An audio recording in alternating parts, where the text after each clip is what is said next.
Thank you for that kind introduction, and welcome all of you to the State House. Now, where did you march from? Kennedy Plaza. From Kennedy Plaza.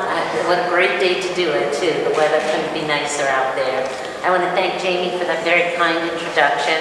I want to recognize my colleagues in government, the House Environmental Committee Chairman Art Handy and Rep Regenberg. Rep, I think I got your name right this time. I was adding T's instead of G's the other day. I also want to recognize Majority Leader Dominic Ruggiero, who is here with me today, who's not a stranger to any of you. And I want to take a special moment to recognize Dr. Marie Gannum, who is really the critical person upon whom I depend.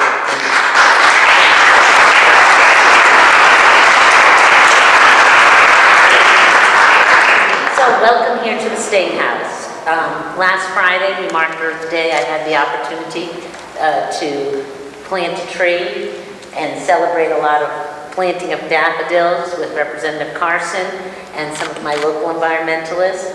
There were also, today, it gives us an opportunity to recognize all of the different groups represented here today's ongoing commitment to environmental stewardship. In the Senate, we take that commitment very, very seriously. And we're fortunate enough in the Senate to have some very strong leaders to promote environmental causes. I've mentioned Majority Leader Dominic Ruggiero, and I also want to mention Art Handy's counterpart on the Senate side, Committee Chairwoman Sue Cisnowski. I don't think anyone could work harder for the cause than Sue Cisnowski, and not only this, but many, many others. But what's nice about this, these aren't partisan issues. Environmental issues are not partisan issues. We all share responsibility to ourselves and to future generations to care for our environment. And it wasn't long ago that environmental issues were seen as being incompatible, really, with economic goals. It was, you were green or you were pro-business. And today, we know better. And promoting environmental causes is good for the economy. And that's why the report that was mentioned was put forth as a comprehensive package of bills that we call our Grow Green Jobs Rhode Island Action Plan. It includes more than 20 different actions we can take to promote job growth, while also promoting the growth of sustainable green industries.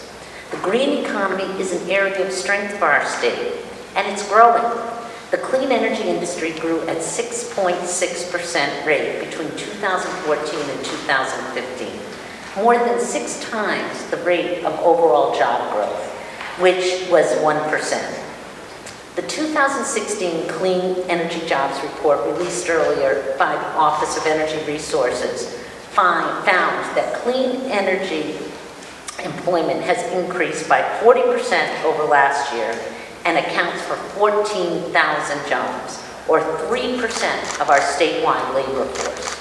Renewable energy employment grew 84% over 2015 levels, driven by construction of our first in the nation offshore wind farm and by expansion of our state's solar industry. Energy efficiency employers added over 2,900 jobs, and renewable and efficient heating and cooling firms added about 900 new jobs to their workforce. Additionally, as all of you know, and this is important because so many of you in this room have committed so many years to these causes because you believed in them, because they were the right thing to do.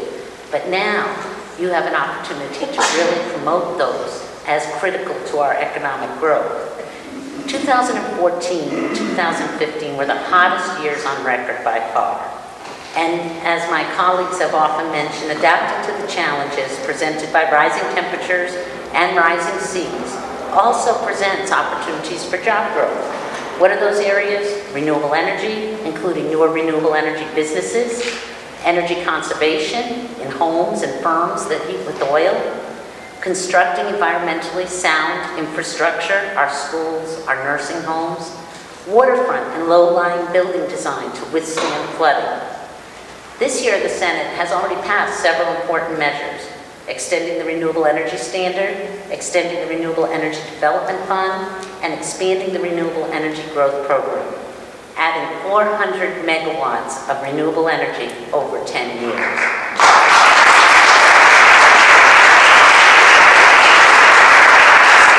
I mention these because these are 3 priorities that we share with the Environmental Council. In addition, there's other components of our package which passed the Senate, some are still pending, and the Senate Environment Committee is scheduled today to vote on legislation sponsored by Majority Leader Ruggiero to expand, and I've gotten a lot of communication on this, expand our mercury reduction laws by requiring lamp manufacturers to implement a statewide collection program. Thank you.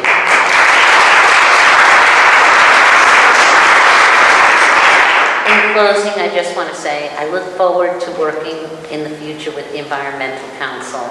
Note that your advocacy in this building is appreciated and respected as you educate each of us as elected officials as to the importance of our environment. And I guess in closing, happy Earth Day. Thank you. Congratulations.